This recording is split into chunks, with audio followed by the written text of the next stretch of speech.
We have now to deal with the exercises in pranayama. We have seen that the first step, according to the yogis, is to control the motion of the lungs. What we want to do is feel the finer motions that are going on in the body. Our minds have become externalized and have lost sight of the fine motions inside.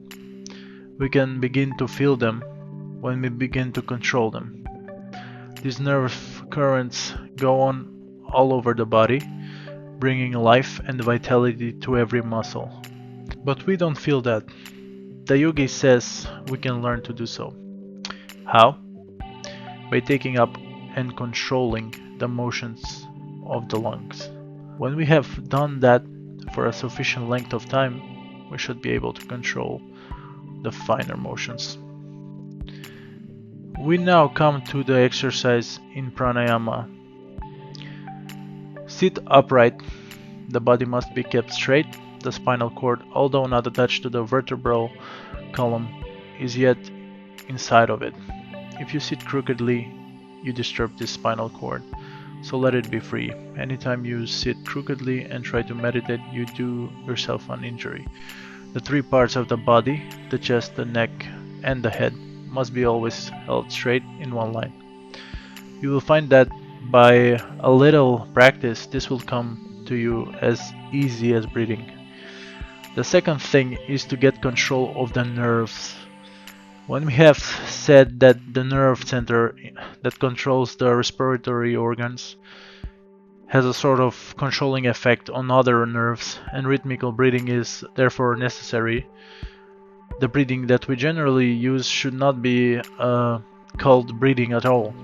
It is very irregular. Then there are some natural differences of breathing between men and women. The first lesson is just to breathe in a measured way, in and out. That will harmonize the system. When you have practiced this for some time, you will do well to join to it the repetition of some word as Om or any other sacred word. In India, they use symbolical words instead of counting 1, 2, 3, 4. That is why I advise you to join the mental repetition of Om or some other sacred word to the pranayama. Let the word flow in and out with the breath rhythmically, harmoniously, and you will find the whole body is becoming rhythmical. Then you will learn what rest is. Compared to that, sleep is not rest. Once this rest comes, the most tired nerves will be calmed down, and you will find that you have never before really rested. The first effect of this practice is perceived in the change of expression of one's face. Harsh lines disappear. With calm thoughts, calmness comes over the face. Next comes a beautiful voice. I never saw a yogi with a croaking voice. These signs come after a month or after a few months of practice. After practicing this for a few days, you should take up a higher one. Slowly fill the lungs with breath through the Ida, the left nostril, and at the same time concentrate the mind on the nerve current. You are, as it were, sending the nerve current down the spinal column and striking violently on the last plexus. The basic lotus, which is triangular in form, the seat of the Kundalini. Then hold the current there for some time. Imagine that you are slowly drawing that nerve current with the breath through the other side, the Pingala. Then slowly throw it out through the right nostril. This you will find a little difficult to practice. The easiest way is to stop the right nostril with the thumb and then slowly draw in the breath through the left. Then close both nostrils with thumb and forefinger and imagine that you are sending that current down and striking the base of the Sushumna. Then take the thumb off and let the breath out through the right nostril. Next, inhale slowly through that nostril. Keep the other closed by the forefinger. Then close both as before. It is wise to start this practice with 4 seconds and slowly increase. Draw in 4 seconds, hold in 16 seconds, then throw out in 8 seconds. This makes one pranayama. At the same time, think of the basic lotus, triangular in form. Concentrate the mind on that center. The imagination can help you a great deal. The next breathing is slowly drawing the breath in and then immediately throwing it out slowly and then stopping the breath out using the same numbers. The only difference is that in the first case the breath was held in and in the second held out. This last is the easier one. The breathing in which you hold the breath in the lungs must not be practiced too much. Do it only 4 times in the morning and 4 times in the evening. Then you can slowly increase the time and number. You will find you have the power to do so, and that you take pleasure in it. So very carefully and cautiously increase as you feel that you have the power to 6 instead of 4. It may injure you if you practice it irregularly. Of the 3 processes for the purification of the nerves that we discussed, the first and the last are neither difficult nor dangerous. The more you practice the first one, the calmer you will be. Just think of Om, and you can practice even while you are sitting at your work or doing something else. You will be all the better for it. Someday, if you practice hard, the Kundalini will be aroused.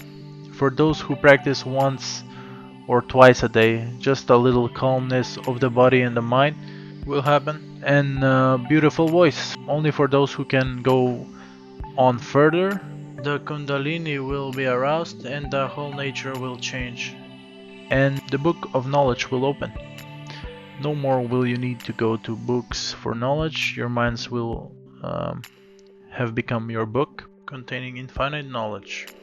I have already spoken of the Ida and the Pingala's currents flowing through either side of the spinal column and also of the Sushumna, the passage through the center of the spinal cord. These 3 are present in every animal. Whatever being has a spinal column has these 3 lines of action. But the yogis claim that in an ordinary man, the Sushumna is closed. Its action is not evident, while that of the other 2 is carrying power to different parts of the body. The yogi alone has the Sushumna open. When this Sushumna current opens and begins to rise, we get to a point beyond the senses and we are super conscious. We get beyond even the intellect, where reasoning cannot reach. To open the Sushumna is the prime object of the yogi. According to him, along this Sushumna are ranged these centers, or in more figurative language, these lotuses as they are called. The lowest one is at the lower end of the spinal cord and is called Muladhara. The next higher is called Swadhisthana. The third is Manipura. The fourth is Anahata. The fifth Vishuddha. The sixth Anja.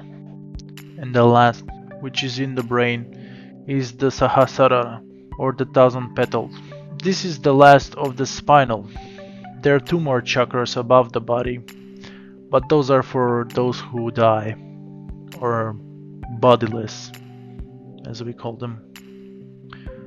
Of these, we have to take cognition just now of 2 centers only, the lowest the Muladhara, and the highest, the Sahasrara.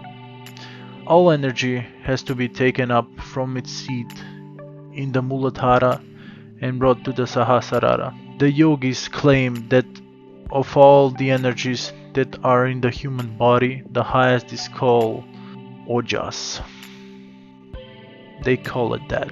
Now, these Ojas are stored up in the brain, and the more Ojas are in a man's head, the more powerful he is, the more intellectual, the more spiritually strong. One man may speak beautiful language and beautiful thoughts, but they do not impress people. Another man speaks neither beautiful language nor beautiful thoughts, yet his words charm. Every moment of his is powerful.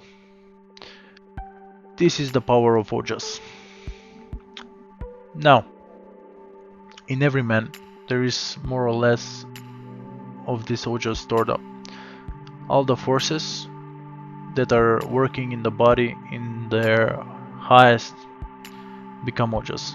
You must remember that it is only a question of transformation. The same force which is working outside as electricity or magnetism will become changed into inner force. The same force that are working as muscular energy will be changed into Ojas. The yogis say that that part of the human energy which is expressed as sex energy in sexual thoughts, when checked and controlled, easily becomes changed into Ojas. And as the Muladhara guides this, the yogi pays particular attention to that center. He tries to take up all his sexual energy and convert it into Ojas. It is only the chastity man or woman who can make the Ojas rise and store it in the brain. That is why chastity has always been considered the highest virtue. A man feels that if he is lacking that virtue, spirituality goes away, he loses mental vigor and moral stamina. That is why in all the religious orders in the world which have produced spiritual giants, you will always find absolute sexual purity insisted upon. That is why the monks came into existence, giving up marriage. There must be perfect purity in thought, word, and deed. Without it, the practice of Raja Yoga is dangerous and may lead to insanity. If people practice Raja Yoga and at the same time lead an impure life, how can they expect to become yogis? So, this is a practice and a lecture from one of my favorite yogis or gurus, and that is Swami Vivekananda. His name was given by his guru, who saw that Vivekananda is actually really perceptive and his third eye is quite awakened. So he called him by the name of Vivekananda, or he chose the name of Vivekananda for him. Vivekananda has a story that when he meets this German scientist and they discuss something, the scientist says, I just read this book that is 400 pages, and Vivekananda says, let me see that book, I will read it in 1 hour. And the scientist gets really pissed because the book is 400 pages and really complicated. It even mind boggles him. So Vivekananda insists. The scientist, okay, let's see what you will do. He gives him the book. Vivekananda puts it between his hands, and after 2 hours he gives it back and says, there's nothing of value in that book.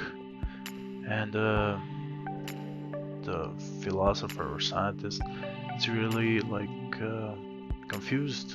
What the hell are you saying? This ignorance, where is it coming from? What the hell? And Vivekananda says, I will answer any question you will ask me about that book. And he goes, okay, what's happening here, what's this, that? Okay, so the scientist is really confused. How does Vivekananda know all this stuff that he's asking when he didn't even open the book? Well, the thing is, there are more ways to perceive things than just looking at things. So that's why his name was actually Vivekananda. So anyway, I hope you liked this video. Please share it, like it, try out the practice. Let me know where I can improve. I would love to hear some comments. And thanks for listening. See you in the next video. Bye.